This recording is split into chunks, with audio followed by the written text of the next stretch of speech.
সালিমার রাজুল মাখাফাতা শাররিহি, এমন সময় আসবে আপনি দেখবেন মানুষ সম্মান করবে নেতাদেরকে শুধুমাত্র অস্ত্রের কারণে, গুন্ডামির ভয়ে, সাদাবাজির ভয়ে নেতাদেরকে সম্মান করবে। ঠিক কিনা বলে?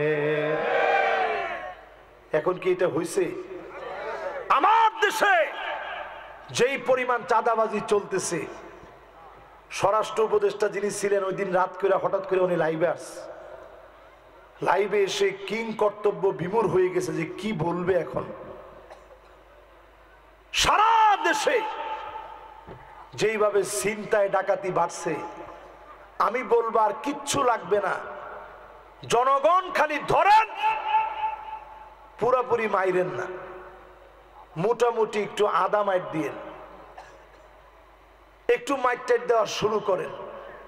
5 তারিখে যেমনে দায়িত্ব নিছেন এইভাবে দায়িত্ব নিয়ে দাঁড়ায় যান, এই দেশ রক্ষার জন্য দাঁড়ায় যান। আপনি দেখবেন 4-5 দিনের ভিতরে ডাকাতি আবার একেবারে জিরো টলারেন্সে চলে আসছে। ঠিক কিনা বলে?